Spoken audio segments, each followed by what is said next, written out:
مشہور کہاوت ہے کہ داڑھی والا چوری نہیں کرتا بلکہ چور داڑھی رکھ لیتا ہے، نمازی دھوکہ نہیں دیتا بلکہ دھوکے باز نماز پڑھ لیتا ہے۔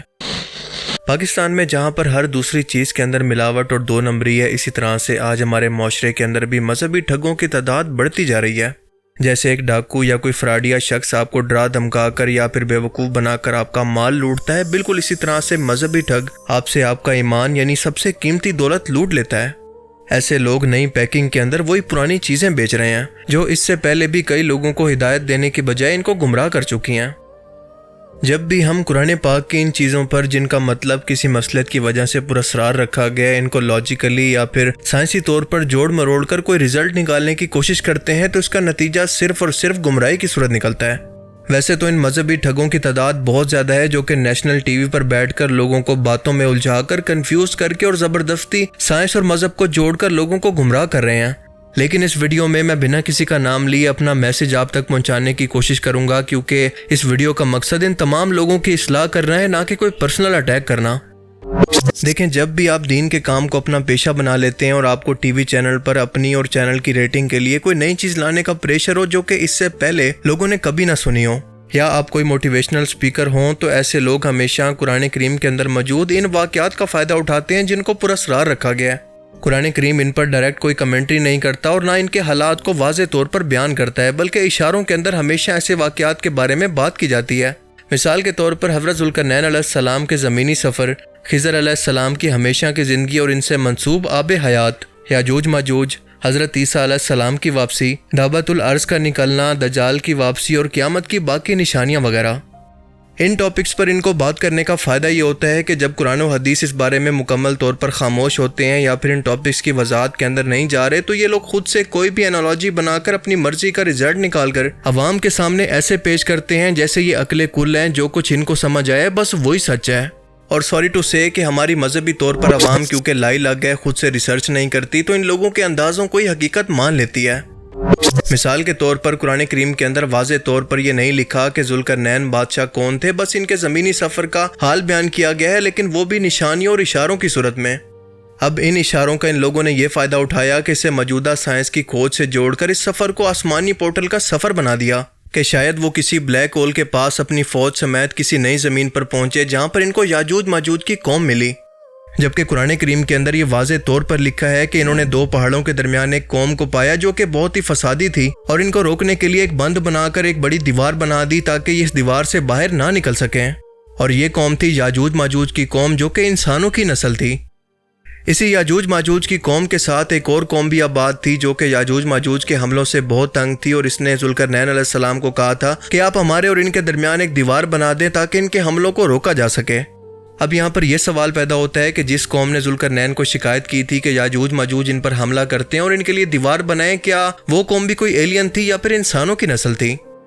چلیں ایک لمحے کے لیے for the sake of argument یہ مان لیتے ہیں کہ وہ انسانی مخلوق تھی لیکن کسی اور پلانٹ پر آباد تھی جس نے یاجوج ماجوج کی شکایت کی، تو سوال یہ پیدا ہوتا ہے کہ ذوالقرنین ان کی زبان کیسے جانتے تھے؟ ایسی کون سی اسپیس شٹل تھی جس کے اندر وہ بیٹھ کر اپنی فوج سمیت اور ساز و سامان کے وہاں پر پہنچے اور اسی دوران سپیڈ آف لائٹ سے بھی ٹریول کیا، گریوٹی اور سورج کی ریڈیشن کا سامنا کر کے آسانی سے یہاں تک پہنچ گئے؟ اس کا کوئی لاجیکل جواب نہیں ملتا۔ بس دو چیزوں کو جوڑ کر زبردستی اس کے اندر ایک نیا رنگ بھر دیا گیا، اس کو نیا اینگل دے دیا گیا تاکہ لوگوں کے اندر سنسنی پیدا ہو اور اس کی ویورشپ اس لیے بڑھے کہ یہ نئی ریسرچ ہے یا پھر اس کو سوچنے کا نیا نظریہ ہے۔ اس ٹاپک پر میری ایک پوری ویڈیو سیریز موجود ہے جو کہ 3 قسطوں پر مشتمل ہے، اگر آپ اس کو ڈیٹیل کے اندر سمجھنا چاہتے ہیں تو اسے بھی دیکھ سکتے ہیں۔ سب سے پہلے یہ کانسیپٹ ڈاکٹر عبدالسلام عارف صاحب نے پیش کیا، جسے نیچے ساحل ادیم اور باقی یوٹیوبرز نے بھی پیش کرنا شروع کر دیا۔ ڈاکٹر صاحب اس سفر کے لیے آسمانی راستوں یعنی پورٹلز کا ذکر کرتے ہوئے کہتے ہیں کہ ذوالقرنین اس شارٹ کٹ راستے سے کسی اور دنیا جہاں پر یاجوج ماجوج موجود تھے وہاں پر پہنچے، جہاں پر ایک بڑا بلیک ہول ہماری زمین جیسی ایک بڑی زمین کو نگل رہا تھا۔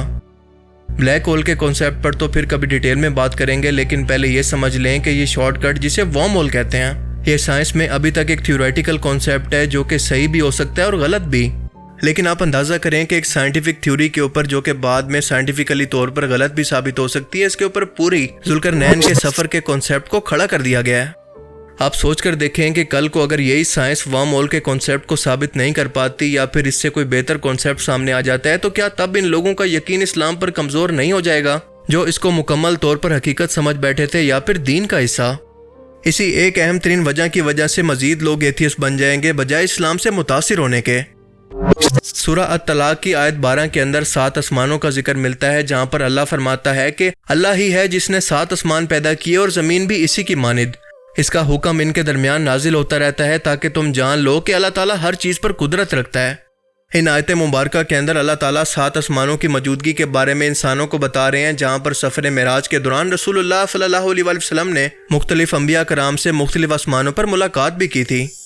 اور اسی زمین کے جیسی 7 زمینوں کا بھی ذکر یہاں پر ملتا ہے، جسے آپ زمین کی مختلف تہوں کی صورت دیکھ سکتے ہیں، لیکن اس سے یہاں پر مراد 7 زمینیں نہیں ہیں جو کہ بالکل زمین کے جیسی دکھتی ہوں اور ہمارے جیسا دکھنے والا ہر ایک انسان انہی 7 زمینوں پر موجود بھی ہو، بلکہ یہاں پر ان 7 زمینوں سے مراد ہے زمین کی 7 تہیں، جہاں پر اللہ کا حکم ان جاندار چیزوں پر بھی اترتا ہے جو کہ یہاں پر موجود ہیں۔ سائنٹسٹ کو اب تک زمین کی تہہ کے اندر 10 کلومیٹر تک لائف ملی ہے، جسے وہ میرین ڈیپ بایوسفیئر بھی کہتے ہیں، کیونکہ اس کے نیچے مزید ہم دیکھ نہیں سکتے۔ 7 آسمانوں تک پہنچنے کے لیے ان کے مطابق جو آسمانی راستے موجود ہیں، ان کے ثبوت کے طور پر سب سے زیادہ حضرت ابن عباس کی روایت پیش کی جاتی ہے اور کہا جاتا ہے کہ انہوں نے رسول اللہ صلی اللہ علیہ وسلم سے ڈائریکٹ سنی۔ وہ فرماتے ہیں کہ ہمارے آسمان کی طرح ہی 7 آسمان ہیں، لیکن اس کے آگے وہ بیان کرتے ہیں کہ ہر زمین کے اندر اپنا محمد، اپنا ابراہیم، اپنا نوح، اپنا موسیٰ اور اپنا عیسیٰ ہے۔ لیکن میں آپ کو بتاتا چلوں کہ یہ حدیث دراصل ضعیف ہے۔ جی ہاں، یہ صحیح حدیث نہیں ہے۔ ابو الدہاء راوی جس نے یہ حدیث حضرت ابن عباس سے سننے کا دعویٰ کیا ہے، اس کا یہ سننا ثابت ہی نہیں ہے، لیکن پھر بھی یہ حدیث کی بڑی کتابوں کے اندر موجود ہے، بالکل ایسے ہی جیسے صحیح بخاری کے اندر بھی کچھ روایتیں ایسی ہیں جو کہ ضعیف ہیں اور رسول اللہ صلی اللہ علیہ وسلم کے کردار کے خلاف جاتی ہیں۔ مثال کے طور پر آپ صلی اللہ علیہ وسلم کے بارے میں بیان ہوتا ہے کہ جب آپ پر وحی نازل نہیں ہوئی، آپ مسلسل انتظار کرتے رہے، لیکن جبرائیل علیہ السلام کسی وجہ سے وحی لے کر نازل نہیں ہوئے تو آپ بہت ہی بے چین ہو گئے، اور اسی بے چینی کی وجہ سے معاذ اللہ آپ کو خودکشی کے خیالات بھی آتے تھے۔ استغفر اللہ۔ آپ سبھی جانتے ہیں کہ اسلام کے اندر خودکشی حرام ہے۔ کیا کسی پیغمبر سے آپ یہ ایکسپیکٹ بھی کر سکتے ہیں کہ وہ ایسا سوچ بھی سکتا ہے؟ وہ اللہ کا رسول اس طرح کی کوئی بات بھلا سوچ بھی کیسے سکتا ہے؟ اب ظاہر سی بات ہے کہ یہ ضعیف اور منقطع سی روایت ہے جو کہ رسول اللہ صلی اللہ علیہ وسلم کی طرف جھوٹ منسوب ہے، لیکن آج بھی حدیث کی مستند ترین کتاب صحیح بخاری کے اندر آج بھی موجود ہے۔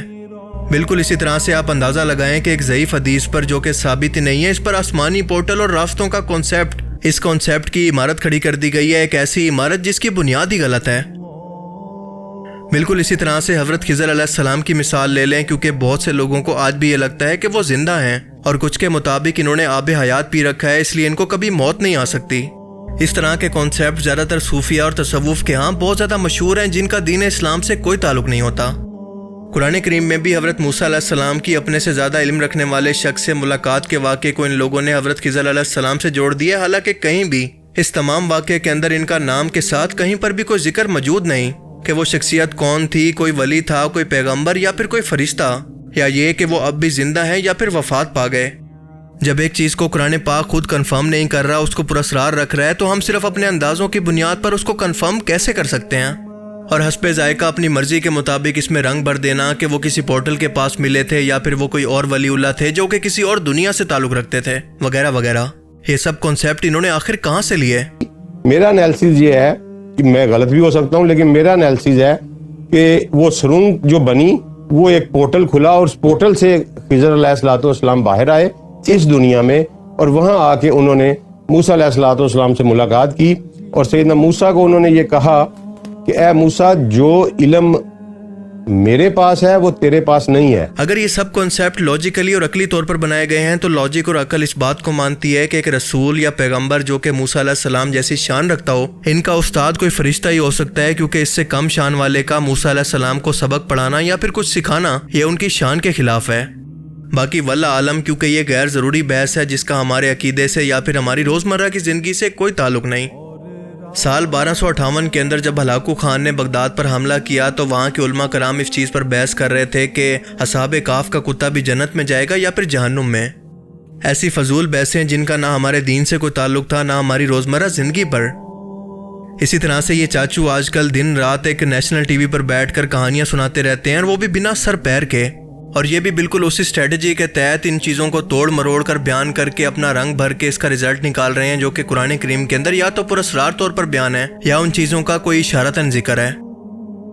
اب ان چیزوں کو بیان کرنے کے پیچھے مصلحت یہی تھی کہ یہ غیر ضروری چیزیں تھیں جن کو ڈیٹیل کے اندر سمجھنا ضروری نہیں تھا، لیکن یہ لوگ کیا کرتے ہیں کہ بال کی کھال اتارتے ہیں، ایسی غیر ضروری چیزوں کو ایکسپلین کرنے کی کوشش کرتے ہیں جن کا کوئی مقصد ہی نہیں ہے۔ اب اس کی وجہ سے مسئلہ یہ ہوتا ہے کہ لوگ ان کے نظریے کو اپنا عقیدہ بنا لیتے ہیں اور اسلام کا حصہ مان لیتے ہیں، کرتے ہیں کہ یہ رستے ضرور موجود ہیں کہیں نہ کہیں۔ سبابہ کیا ہے؟ سبابہ آسمان کی طرف جانے والے ایک رستے کا نام ہے۔ ٹھیک ہے جی، یہ ذوالقرنین کے جو واقعہ ہے سورہ کہف میں، وہاں بھی سبابہ یوز ہوا۔ اب مثال کے طور پر اس ویڈیو کے اندر یہ بھائی صاحب جادوگرنی، جادو یا پھر تندور کا ذکر کر رہے ہیں، جو کہ زیادہ تر اسرائیلی روایات ہیں یا پھر جھوٹ اور من گھڑت ہیں۔ اسی کے تنور سے طوفان نکلا، دنیا غرق ہو گئی، اور یہ جو ہے یہ اپنی اس نیگیٹو انرجی سے فلائی کرتے ہوئی پہاڑوں پہ چلی گئی۔ یہ سروائیولز میں سے تھی۔ کچھ لوگوں کا خیال ہے کہ یہ ڈیانا تھی، کچھ لوگوں کا خیال ہے کہ یہ جو تھی وینس تھی، لیکن بہرحال کچھ بھی تھی ویسے ہی۔ یہ تمام غیر ضروری بحثیں ہیں جن کا کوئی فائدہ نہیں سوائے دو فائدوں کے کہ چینل کو اپنی ریٹنگ مل رہی ہے اور ان بھائی صاحب کو اپنی پاپولیرٹی۔ اب آسمان سے مسلسل بارش کی صورت اتنا پانی برسنا کہ وہ پوری زمین کو کافی حد تک ڈبو سکے، اس کے اندر کون سی راکٹ سائنس ہے؟ بھائی صاحب اگر یہ بارش صرف 40 دن ایسے برستی رہے تو زمین کو ڈبو سکتی ہے۔ اب اس میں آسمانی پورٹل کا بھلا کیا کردار، کیونکہ یہ تمام غیب کی باتیں ہیں جو کہ اللہ تعالیٰ انسانوں پر ظاہر نہیں فرماتا۔ اور دوسری بات کہ اگر فرشتے کسی آسمانی پورٹل سے زمین تک آتے جاتے ہیں تو ذرا آسمانی سفر کو بھی ناپ لیں، کیونکہ ہمارے اسی سورج سے سب سے قریب ترین سورج بھی 2 لائٹ ایئر سے زیادہ دوری پر موجود ہے، اور یہ آسمان اب تک 13.7 بلین لائٹ ایئر دور ہے۔ تو ہم دیکھ سکتے ہیں کہ کوئی ایسا پورٹل نہیں ہے جو سپیڈ آف لائٹ سے بھی کم از کم کچھ سالوں کے اندر کسی فرشتے کو زمین پر پہنچا سکے۔ اس طرح کی لمٹ مادی جسم رکھنے والے انسانوں کے لیے تو ہو سکتی ہیں، لیکن ایسی مخلوق کے لیے نہیں جو کہ نورانی ہیں، انسانوں کی طرح کوئی جسم نہیں رکھتی۔ انہیں کسی بھی آسمانی پورٹل سے زمین پر آنے کی کوئی ضرورت نہیں، کیونکہ ان کو وقت کی کوئی قید نہیں اور نہ ہی ان کے لیے کوئی رکاوٹ ہے۔ ان کی تو دنیا ہی ایک الگ ہے جس کو ہم دیکھ نہیں سکتے، وہ کسی بھی صورت میں ہو سکتی ہے، ڈیفرنٹ ڈائمینشنز کی صورت میں بھی، یا یہ راستہ سٹرنگ سے چھوٹی رسیوں کی صورت میں بھی ہو سکتا ہے جس کو ہم مائکرو ورلڈ کہتے ہیں، اور اس کے بارے میں ابھی تک ہم کچھ نہیں جانتے۔ آپ سوچیں کہ کل کو اگر سائنس کے یہ کانسیپٹ یعنی سپیڈ آف لائٹ یا پھر پورٹل وغیرہ کے بارے میں بدل گئے تو تب مسلمان نسل کو یہ کیا جواب دیں گے؟ اس لیے اللہ تعالیٰ ہمیں قرآن کریم کے اندر جتنا ہماری ضرورت کے مطابق، ہماری ذات اور ہمارے فہم کے مطابق سمجھا رہا ہے، اس سے زیادہ کی ہمیں ضرورت ہی نہیں ہے۔ اور اگر ہر شخص ایسا کرنے کی کوشش کرے گا تو جس کے اندر کنونسنگ پاور ہوگی اپنی چرب زبانی کی وجہ سے، وہ ہر شخص کو ڈیفرنٹ نظریے پر قائل کر لے گا، اور لوگ ایک کانسیپٹ کو لے کر اس پر مختلف قسم کے نظریات کی وجہ سے مزید ڈیوائیڈ ہوں گے، جس کا کوئی فائدہ نہیں ہوگا۔ مزید بھی اس ٹاپک پر کہنے کے لیے تو بہت کچھ ہے، لیکن یہ ویڈیو کیونکہ بہت لمبا ہو جائے گا، لہٰذا اس کو یہیں پر ختم کرتے ہیں۔ امید ہے کہ آپ کو یہ میرا میسج سمجھ میں آ گیا ہوگا، لہٰذا ان لوگوں کی اصلاح کرنے کی کوشش کریں، کسی کو ہیٹ مت دیں۔ اللہ تعالیٰ ہمیں سمجھنے کی اور نیک عمل کرنے کی توفیق عطا فرمائے، آمین۔